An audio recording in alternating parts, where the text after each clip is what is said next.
Olá, amigos do podcast De Olho na Fé. Estamos aqui hoje com o pastor Webston Souza. Não é isso, pastor? E olha, eu vou te falar que eu estou aqui com medo de falar com esse homem, um homem que é muito conhecedor da palavra de Deus, um homem que tem um testemunho fortíssimo. Mas eu tenho certeza que você também vai ficar aí ligadinha para ouvir a palavra desse homem. Olá, pastor. Seja bem-vindo. O senhor é muito bem-vindo aqui. Quantas vezes o senhor quiser vir aqui falar da palavra de Deus, falar do seu testemunho, falar aquilo que vai aquecer o coração dos nossos telespectadores, das pessoas que estão ali do outro lado da telinha nos ouvindo. E eu quero deixar uma palavra que está no Salmo 133, que fala assim: Ó quão bom e quão suave é que os irmãos vivam em união. E isso para mim é algo sublime, porque independente de igreja, de congregação, é sermos irmãos em Cristo e vivermos em união, em harmonia. Pastor, conta um pouquinho para a gente como foi que Jesus lhe encontrou. Quando, normalmente quando as pessoas buscam o Senhor, ou elas estão muito deprimidas, tristes, falidas, sem esperança. E quando Jesus me encontrou, eu estava em culto na igreja do Evangelho Quadrangular, que meu pai era pastor na época. Eu estava sentado no último banco, tinha vindo de Manaus para Rio Branco e estava passando por diversas situações. Desempregado, financeiro abalado, emocionalmente abalado. E eu estava em um culto, sentei no último banco, como normalmente quando quem não é cristão sempre procura os últimos bancos. E quem estava pregando, eu me lembro até hoje, pastor Ivo, pastor da Deus é Amor. E ele pregando no altar da igreja, ele saiu, foi até onde eu estava, colocou a mão sobre o meu ombro, e ali o Senhor se revelou para mim de uma forma muito sublime. Falou de coisas tremendas e poderosas. Mas eu não entendi a princípio o que Deus falava. E normalmente é assim. Quando alguém entrega a vida a Jesus ou Deus fala com essas pessoas, a gente não entende bem. O senhor chegou a achar esse homem está doido? Eu achei que o meu pai ou a minha própria mãe tinham falado alguma coisa sobre o que eu estava vivendo para ele, da forma que Deus se revelou para mim. E o que Deus falou comigo naquele período, naquela época, hoje faz todo sentido para mim. Porque o Senhor falava para mim naquele momento que tinha uma grande obra na minha vida, que me tornaria um pregador da sua palavra. E eu não conseguia ver, porque eu vinha de uma vida, né, pregressa, eu vinha de uma vida, como a gente costuma dizer, da quebradeira. Então você não se vê, como é que eu vou pregar? E normalmente quem não é cristão tem um temor muito maior pela palavra de Deus por quem mesmo a carrega. É verdade. Então, quem hoje não partilha da fé ativa tem mais temor sobre as coisas de Deus do que quem hoje está propriamente dentro da igreja ou até mesmo pregando a palavra de Deus. Os dias que vivemos está muito libertinoso. Eu ia perguntar isso. O senhor acha que as pessoas estão usando o altar mais hoje como coaches do que pregadores da palavra no sentido estrito? Eles são os coaches modernos, vamos dizer, os coaches da internet que fazem coisas performáticas, eles usam a palavras, inventam coisas. Eles estão mais para os coaches? Eu acredito assim, existe hoje uma falta de equilíbrio. Não, eu não estou criticando os coaches, eu estou Sim, só, pastor, sim. fazendo Não, mas eu um entendo. comparativo, né? E quando eu digo falta de equilíbrio, é justamente sobre isso, porque quando não é muito rígido, é muito libertinoso. Então tem que ter um equilíbrio. A rigidez do passado, ela serviu para um período, onde ela doutrinou, onde ela arrebanhou, mas também privou muitas pessoas que tinham dificuldades. Então, a rigidez, a sistematicidade do passado acabou tornando a graça, que não é o homem quem define quem a tem, muito restrita para algumas pessoas. Já se levanta uma nova geração falando que a graça não te exige nada. Então eu tenho uma visão seguinte, é minha visão. Qual é a minha visão? O amor de Deus é para todos, para quem está dentro da igreja e para quem vive uma vida dissoluta fora da igreja. O amor, ninguém pode dizer a quem Deus ama e a quem Deus não ama. Quando entramos para o quesito salvação, aí já é outro nível de conversa. Já é outro nível de comportamentos e de exigência. Para ser amado, Deus não exige. Ele simplesmente não é o que eu faço para me receber o amor de Deus. A senhora não é amada por Deus porque a senhora carrega a Bíblia, ora ou jejum. Deus não me ama pelo jejum ou pela oração. Eu posso orar, jejuar e ler a Bíblia, mas nada disso vai fazer o amor de Deus aumentar por mim mais do que ele já me ama. Porque é ele quem decidiu me amar. Antes de tudo, ele nos amou primeiro. Então não é pelo que eu faço, não é pelo que eu sou, é pelo que Deus decidiu sentir por mim. Agora, quando eu entro para a salvação, aí eu já tenho quesitos que eu preciso me enquadrar. Então, não pode ser muito libertinoso e também não pode ser muito rígido, a ponto de ser ríspido. Porque eu não tenho que lançar ninguém fora, eu tenho que trazer para dentro. Agregar, né? Eu tenho que agregar. Agregar. E o senhor falando isso aí é bom para aquelas pessoas que estão lhe ouvindo hoje, porque tem muita gente que ele não acha assim, o amor de Deus não me alcança, eu não me sinto amado, né? E isso traz um calor no coração daquelas pessoas assim. A gente se coloca sempre como cristão, como uma pessoa que tenta aprender o mínimo da palavra, porque a gente nunca sabe nada. Aquele pregador que diz assim: eu conheço a Bíblia de frente para trás, eu sei todos os versículos, eu sei tudo, eu sou o cara, eu sou isso, eu sou aquilo. Agora eu vou falar, como minha avó disse: quem é você na fila do Na pão? fila do pão. Eu tenho aprendido algo assim. Vai parecer até um pouco filosófico, mas É. é um conceito meu. Se eu tivesse 1000 vidas e por 1000 vidas eu vivesse 1000 anos cada uma, seria pouco para aprender o que Deus tanto tem a nos ensinar. É porque a palavra, quando ela vem para ti de uma vez, de uma forma, essa palavra mesmo. Hoje eu leio e ela dá um entendimento para mim, amanhã eu vou ler a mesma palavra, ela vem com outro entendimento, aí depois ela vem com outro entendimento. Então, a gente, como cristão, pelo temor e tremor pela palavra de Deus, como o senhor mesmo falou, como nós, quando nós vimos do mundo, quando a gente vem de outras religiões, de outros berços, que a gente conhece verdadeiramente Jesus, a gente teme. E a responsabilidade do Senhor como pregador, quando vai levar essa palavra que causa o temor e o tremor, porque a gente vê o Senhor pregar. E nós vemos que cada vez que o Senhor lança aquela palavra para aquelas pessoas que estão ali, ela causa algo dentro do coração da gente. E o Senhor, como é que o Senhor se sente quando o Senhor faz? Quando o Senhor é o arauto do Senhor naquele momento para aquela palavra? É uma responsabilidade grande. E eu costumo dizer assim, eu sou um mensageiro que carrega uma mensagem pronta. Sim. Então a mensagem já foi escrita, a mensagem já foi editada por quem deveria editar. E a responsabilidade não é só no altar. Eu aprendi algo e eu procuro fazer. Ou você prega o que vive, ou você vive o que prega. Então a responsabilidade de transmitir uma mensagem que não é sua é muito maior do que fosse sua. Porque eu não posso acrescentar aquilo que a mensagem não diz. Então eu não posso pregar o que eu acho. Até, e por favor, eu peço que entendam o que eu vou dizer. Até para que eu possa pregar o que eu creio, é difícil nos dias de hoje. Porque eu leio, eu interpreto e eu aplico a minha fé. Então, nem tudo o que eu falar do que eu creio vai corresponder com o que está escrito, porque é a minha interpretação. Então, para que eu possa falar daquilo que eu creio, eu tenho que entender se eu estou dentro ou se eu estou fora de um texto e de um contexto. Mas às vezes, mesmo com a sua exegese, a sua interpretação, né? Às vezes aconteceu comigo, já acontece com vários pastores, e eu não acredito que o senhor não seja diferente. O senhor vai lá e faz assim, naquela mensagem que na tua cabeça está sedimentada, faz assim, ó, vum, vum, vum, vum. É assim, filho, que eu quero. É, tem vezes, eu acredito que muitos que vão assistir, vão ouvir. Existem dois tipos de mensagem.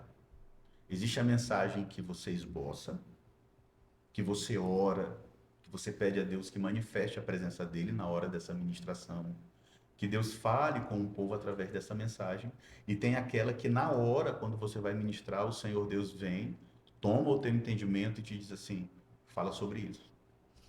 Então essa daqui é diferente, porque essa daqui tem um propósito muito maior. Não é que a mensagem que você esboçou não tenha propósito, mas Deus fala segundo a necessidade do seu povo. Eu vou dar um exemplo. Deus envia Jonas para ministrar em Nínive. E não era pela necessidade somente do arrependimento de Nínive, mas para tratar o próprio coração de Jonas. Porque na época de Jonas haviam profetas, havia Miqueias, Oséias, mas Deus escolheu Jonas. Porque dentro de Jonas tinha algo que precisava ser tratado e Deus escolheu Nínive para tratar.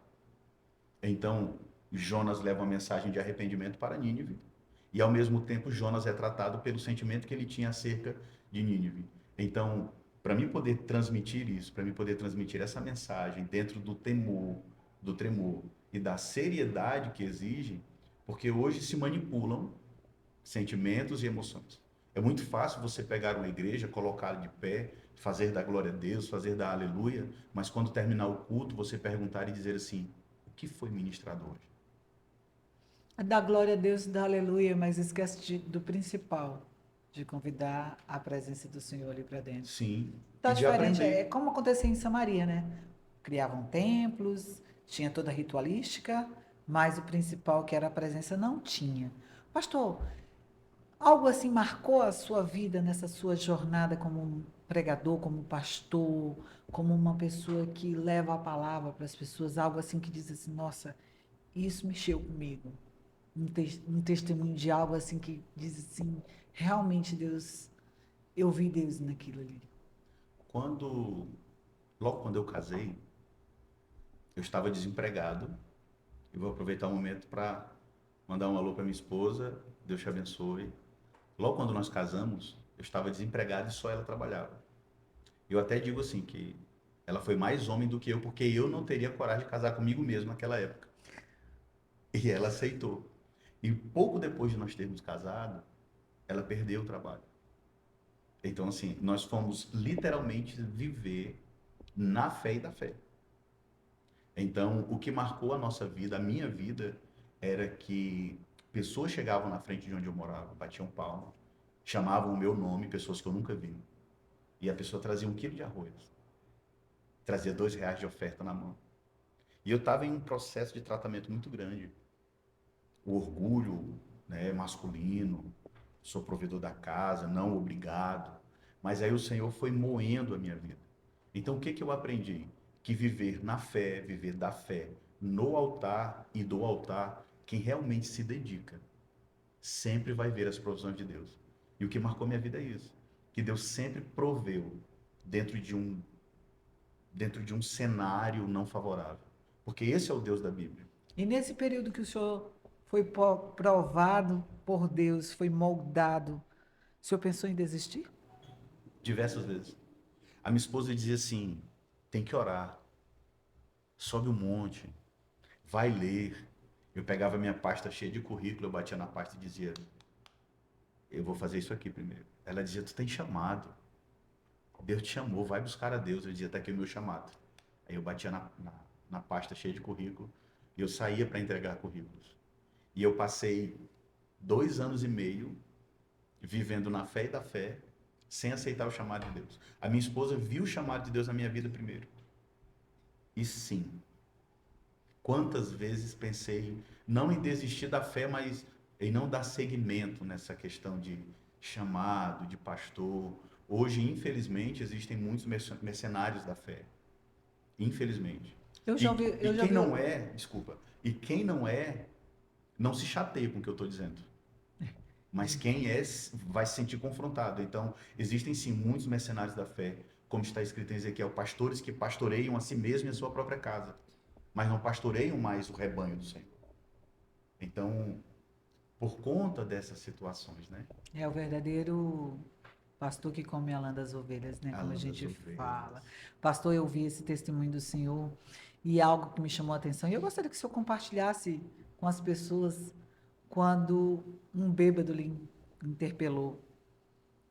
E isso foi algo assim que eu não consigo nem replicar isso para as pessoas quando, assim, porque foi algo que me impactou tanto quando eu ouvi aquilo. E eu gostaria que o senhor falasse um pouco sobre esse testemunho para as Tá. pessoas que estão ouvindo, porque às vezes tem uma pessoa numa situação que o senhor estava da mesma forma como estava, Jesus chegou e a pessoa nem percebeu. que era o Espírito Santo de Deus ali. Sim. Na ocasião, a gente estava morando na Vila da Amizade e eu estava sem transporte e eu estava com a bicicleta emprestada. E quando eu vou devolver essa bicicleta, tinha um amigo e dois amigos desse meu amigo, e um deles era um líder de célula. E tinha um rapaz, na época conhecido, quem assistir vai lembrar, chamava ele de Chulipa, ele era muito conhecido na região, e ele estava pregando para eles. E eu vim entregar a bicicleta, e quando eu entreguei a bicicleta, eu já fui saindo, e o Senhor fala comigo para voltar. E na volta, eu entrego a mensagem de Deus para a vida dele. E aí, quando eu entrego a mensagem de Deus para a vida dele, o que que Deus falou para ele? Que todos os dias ele acordava e dizia assim: hoje eu não vou fazer mais isso. Eu não vou beber e eu não vou me drogar. Mas todos os dias ele terminava o oposto do que ele dizia. E quando eu entrego a mensagem de Deus para ele, ele chora na hora, ele tira o que ele tinha no bolso, descarta e diz assim: vou para casa, pastor. Eu não quero mais saber disso. E depois disso a vida dele passou por uma mudança. Porque às vezes você está vivendo algo tão, assim, sem perspectiva na vida, que parece que Deus não te enxerga. Mas o Senhor, Ele está presente em todos os lugares. Às vezes é nós que não percebemos que Deus nos dá as evidências do que nós devemos fazer ou seguir. É por isso que Deus levanta pessoas como a senhora, como eu, como todos que estão aqui, para liberar uma palavra sobre alguém. Então, só para agregar nisso, tem algo que eu tenho meditado ultimamente que é assim: um dia comum e uma oração comum manifesta o extraordinário de Deus. Verdade. Porque às vezes a oração comum não é aquela que você jejuou, que você orou, que você subiu ao monte. Não é aquela oração que você fez campanha, que você participou de um culto extraordinário. Foi uma oração feita no carro, no chuveiro, que você simplesmente disse: Deus, está difícil. Deus, eu preciso de uma resposta. E não é que a oração comum não tenha fé, não é que a oração comum não tenha poder, mas é uma oração que você não perseverou nela em muitas palavras ou em muito tempo. E aí os dias passam e um dia comum da sua vida, de trabalho, de mercado, de banco ou de qualquer outra coisa, o extraordinário de Deus se manifesta nesse dia comum. Porque a oração comum, em um dia comum, revela o extraordinário de Deus. Então, para quem está me ouvindo que tem problema com o vício, nunca deixe de falar com Deus. Nunca deixe de acreditar que o Senhor pode tirar você de onde você está. Não deixe de olhar para Deus como Ele sendo o único e verdadeiro escape da sua vida. Porque o Senhor tem grandes projetos para a sua vida. A gente não vê, a gente não entende, mas o Senhor Deus tem. É porque a maioria das pessoas diz assim: ah, Deus está demorando, Deus, o agir de Deus na minha vida está bem lentinho, Deus se atrasou. E a gente, estudando um pouquinho, a gente sabe que Deus não se atrasa nunca. Deus chega no momento certo que você precisa. Pastor, a sua vida no seu ministério hoje, como que tá? Eu vejo o senhor assim como um missionário, vamos dizer assim. Eu tenho observado que o senhor está como os apóstolos de Jesus. Eu vou para um canto, eu vou para outro, eu vou para outro. Como que está hoje o seu ministério? Eu- Nós sempre nos dedicamos à obra de Deus, eu e minha esposa, né? E eu não costumo publicar agendas abertas, nada contra. É uma cultura minha porque eu cresci na fé dessa forma.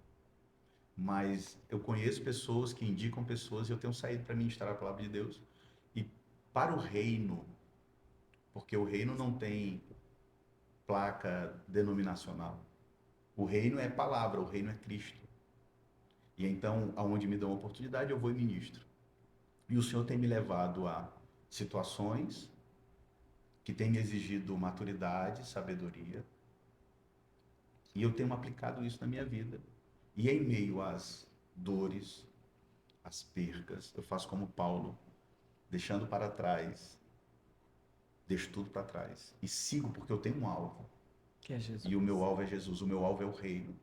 Então nós temos nos dedicado à obra de Deus. Só que o Senhor está me levando a algo que há alguns anos eu venho relutado contra, porque eu entendo a seriedade da obra de Deus. Eu entendo que a obra de Deus ela é carente de trabalhadores, mas infelizmente não é em todos os lugares que onde você vai se estabelecer, você vai se dedicar, você vai ser compreendido. Então, quando não há compreensão, passa para Macedônia, Paulo. É verdade, é verdade. Pastor Webson, nós temos visto assim um movimento da igreja no Brasil, no mundo hoje, é muito, como que eu posso falar, muito evidente, são muitas profecias, um avivamento em alguns lugares. Como que o senhor entende esse avivamento hoje para a igreja? Vamos falar, vamos regionalizar. Nosso estado, como que o senhor vê o papel da igreja hoje no estado? Eu falo, não igreja, eu falo igreja não como um prédio, falo como O corpo membros, de como o Cristo. corpo de Cristo. Eu acredito muito que igreja que não passa por renovação, ela não vai desfrutar de um avivamento. Tudo muito engessado recusa o novo, mas é o novo que traz a permanência do Senhor. Eu vou lhe dar um exemplo. Juízes 2:10, a Bíblia vai dizer que, dessa forma, e todos morreram e foram sepultados com seus antepassados. Portanto, levantou-se uma geração que não conheceu ao Senhor e nem os seus feitos. Tendo em vista, prostraram-se e adoraram a Baal. Está falando de uma geração que conheceu a Deus, morreu, e agora levanta-se uma nova. Mas essa nova geração não Não conheceu ao conheceu Senhor. Não nada. é porque eles não ouviram falar. Eles ouviram falar do mar, eles ouviram falar do maná, eles ouviram falar, mas o que que houve? Eles não tiveram as experiências dele. E renovação sem experiência não tem como. Então, dentro desse contexto do que eu estou dizendo para a senhora, dentro do que a senhora abordou, nós estamos vivendo momentos de renovação. Renovação na juventude, renovação em corpos de obreiro, renovação em lideranças. E se essa renovação não tiver experiência com Deus, está muito fadada a não entender o avivamento. E o avivamento hoje não é um avivamento de barulho, não é um avivamento de quebradeira. Qual é o avivamento, pastor Webster? É um avivamento de seriedade, de entender a dor do caído. O maior avivamento que pode acontecer na terra é o que está escrito no livro de Atos, quando Pedro se levanta e em um sermão ele traz quase 3.000 almas ao Senhor. Então, o avivamento que eu vejo nos dias de hoje é pregar a palavra de Deus, ensinar o caminho do céu. E assim a gente entender que o maior avivamento que pode acontecer nos nossos dias, dentro do nosso cenário, é a ministração da palavra. E Deus tem levantado muitos homens de Deus, muitas mulheres de Deus. Queremos um avivamento, mas qual é o avivamento? O avivamento do barulho, do pulo, o avivamento que produz movimento ou o avivamento que produz salvação? Dentro desse contexto, para a gente finalizar, né? O pastor Webston, o senhor presenciou algo assim que lhe impactou durante essa sua jornada como pregador, como ministro da palavra, como corpo, fazendo parte do corpo de Cristo, algo que disse assim, nossa, isso eu vejo assim Deus puro nisso. Eu tenho visto, Glória a Deus. porque eu não tenho como resumir, são quase 20 anos servindo ao Senhor. De casado eu tenho 18. Então, assim, eu tenho visto Deus pegar pessoas na esfera econômica mais baixa e usá-la para alcançar outros da mesma esfera. Como eu tenho visto Deus pegar pessoas de esfera econômica mais alta e usá-las para ganhar pessoas para o reino dos céus. Porque pessoas que eu não acesso, a senhora acessa. Verdade. Pessoas que a senhora não acessa, outros acessam. Então, isso é maravilhoso, porque a salvação ela não se resume a placas de igreja. Salvação não se resume a pessoas. Salvação se resume a Cristo. Eu posso ser usado como for, mas eu tenho que entender que eu sou uma ferramenta. E se eu não estiver afiado, eu não posso ser usada. E toda ferramenta tem um momento que ela é embaiada de novo. Não porque não tem serventia, mas porque às vezes precisa descansar. Então, eu preciso entender, Eclesiastes 3, que há um tempo determinado para todas as coisas. Eu tenho visto Deus agir. Eu tenho visto Deus ganhar pessoas, o Senhor salvar pessoas com 73 anos de idade. Como eu tenho visto Ele salvar jovens de 12, 13, 14 anos, chorando, entregando a vida ao Senhor. E o que é isso? Isso é o mover do Senhor. Glória a Deus. Ele não escolhe, Ele não define, Ele simplesmente, é o que Jesus disse, vinde a mim. Quem está cansado, quem está oprimido, fadigado, desesperançoso. Ele não está esperando você mudar de vida, parar de Não. beber para vir. Ele quer você Nós lançamos pessoas fora. do jeito que ele está. Nós lançamos pessoas fora. O Senhor não salva, o Senhor não lança. Então, dentro disso que a senhora falou, você que está se preparando para ir para a igreja, você está perdendo o seu tempo.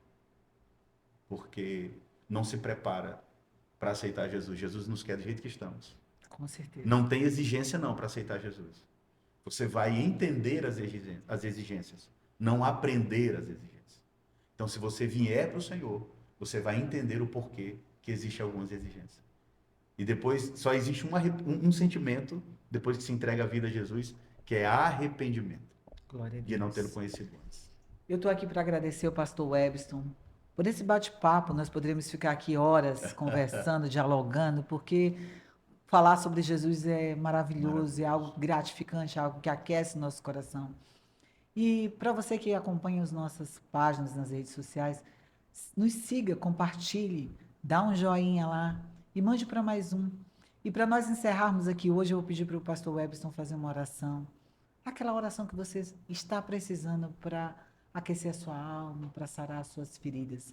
Amém, pastor? Amém. Vamos orar? Amém. Pai, pelo nome de Jesus, nós nos colocamos na sua presença e sabemos que desde das primeiras horas desse dia, com o fôlego de vida em nosso corpo, nós estamos diante do Senhor e na presença do Senhor. Por isso, visita os meus irmãos, as minhas irmãs, a todos aqueles que estão enfrentando dificuldades, problemas, que estão passando por adversidades. E alguns desses problemas e adversidades são processos que o Senhor permitiu ser gerado para que haja salvação. Que o teu Espírito Santo visite, console, que o teu Espírito Santo leve paz, refrigério às almas aflitas e que, acima de tudo, eles conheçam o amor genuíno e o amor verdadeiro do Senhor. Sem bandeira, sem placa, sem exigências, mas que saibam que o Senhor é um Deus grande que habita dentro de nós através do seu amor, pelo seu Filho, pelo seu Espírito Santo. Quebra correntes, grilhões, cadeias, cadeados, arrebenta com as portas de bronze e que o teu nome seja glorificado através da vida de todos que usam, que este programa, ele ganhe, Senhor, a repercussão para que o teu nome seja exaltado, que o Senhor abençoe a vida de todos os idealizadores, que o Senhor prospere as obras de suas mãos e que o teu nome se faça grande e conhecido nesta terra. Pelo nome de Jesus, cremos e juntos digamos amém. Amém.